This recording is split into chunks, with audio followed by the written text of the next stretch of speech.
there's not a support for the bond, I think the school committee is pointing out that the number one priority is to get that roof fixed as soon as possible. And that we understand the economic times, and we understand that a bond right now is a long shot. We're going to be trying to get that bond passed, but we would like to know.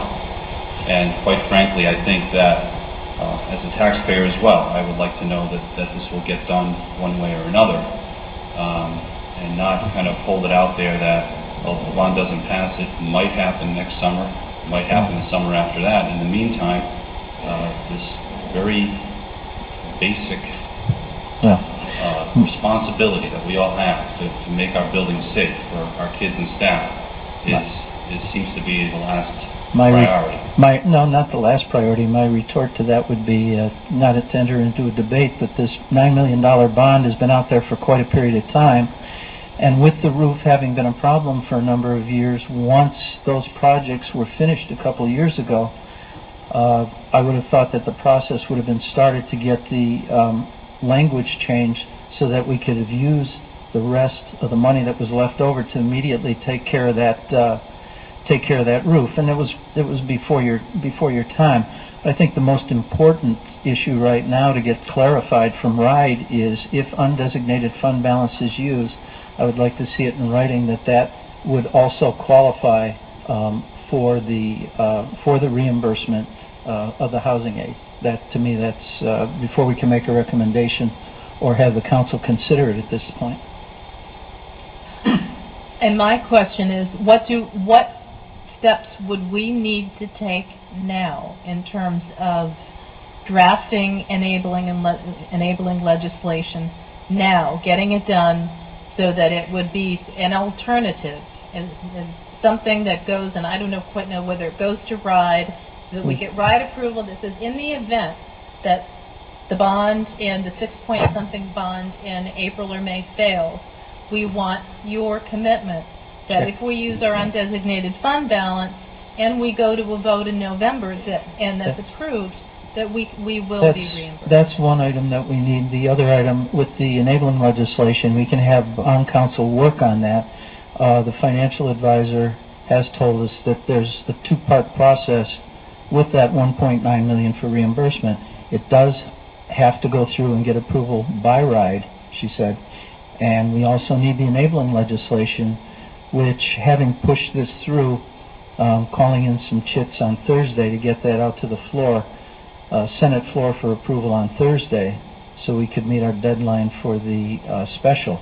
That legislation was not scheduled to be acted on the floor until tomorrow, which would have barely given us time to move the election to the 10th of April. So we've been told there are two steps that have to occur simultaneously. Number one, enabling legislation in this session to change the language on that legislation for what we need, be it reimbursement or be it to pay for the roof replacement on its own. RIHBEC also has to agree with that language so that if everything else fails, that this still is considered a health safety issue and we can utilize those dollars for that and still get reimbursement. And can we start that process now? Yes, we can talk rather than waiting to see what happens with the bond, start it as an alternative process so that it's not held out there. We're not going to wait to start drafting anything until after the election. We can ask bond council to start on it now. This isn't going to be acted on quickly by the legislature. They'll leave it to the end given what we've gone through, but at least we'll get it in the hopper for action. But again, we need to hear from RIHBEC first, and then we need to have it crafted with whatever language, and there may be two pieces of legislation for an either or. And in terms of legislative deadlines, I know this piece of legislation had a deadline of the 17th. I know in the past legislation does go in later in the session. We need to get it done in a hurry. Excuse me? We need to get it done in a hurry. We need to get it done in a hurry. Yes. Have any more chits out there? One or two. Any other council members have any comments? I just wanted to say I thought that this request was premature because the bond is early in April, isn't it? April 3rd. April 3rd. So we'll know then. I don't know if Mr. Grundy, you want to say anything?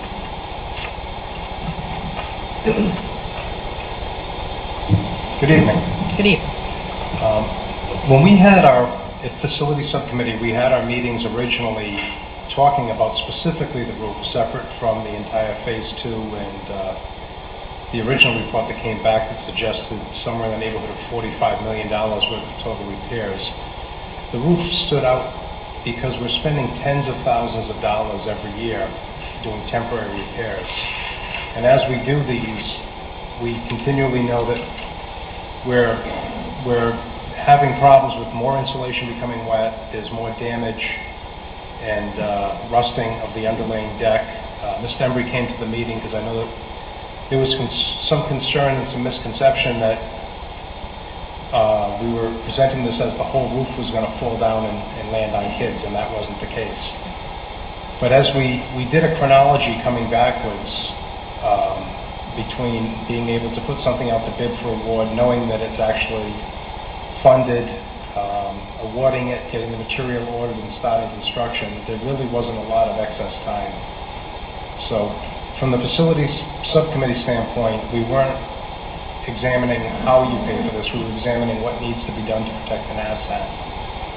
And our feeling was that if you put this off, each additional year you put it off, you're actually going to end up with a more expensive project because you're going to have more wet insulation, you're going to have more rusted decking, and that's what our concern was. The project would continue to grow. Right. And I think what I'm hearing is that we are going to do our best with bond counsel and more legislation to sort of have a plan B and to see if we can't get that $2 million secured as reimbursement so that this project could go forward this summer. I know with our discussions with Joe De Silva from RIHBEC, there were a lot of different scenarios that were put out to us, and when we examined it, whether we wanted to propose to administration a new bond or modifying the existing bond, it seemed to us that it was as much work and required basically the same vote to modify the bond as it would to put out a clean bond. And the bond wouldn't necessarily mean that all the money is borrowed. It would only allow a maximum cap to be borrowed. The other two items on the bond were also identified by both SMMA, who prepared the Phase 2 audit, and by RIHBEC as immediately needed. We just feel that the roof is really singular in its importance. Understood. Thank you. Questions? I'd just like to say, I want to see the roof fixed as bad as anybody else does, but I'd rather not commit to using undesignated fund until we find out how the bond is.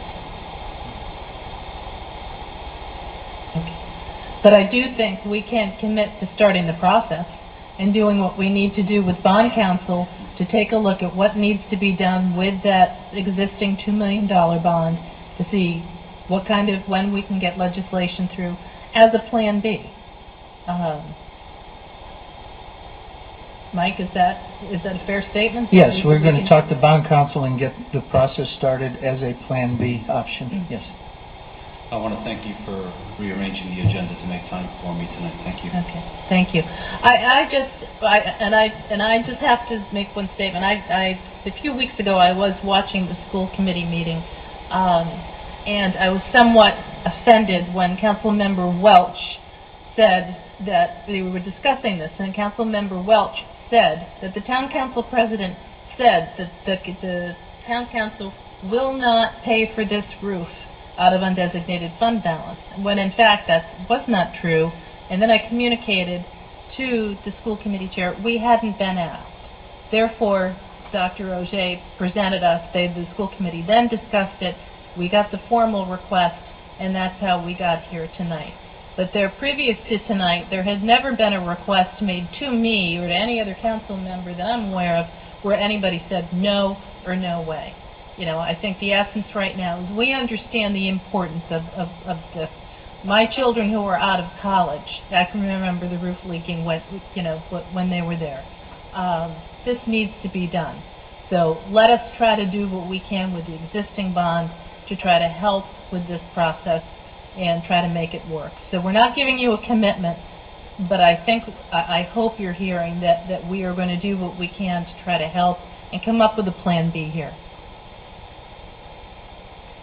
Mr. Mudge, I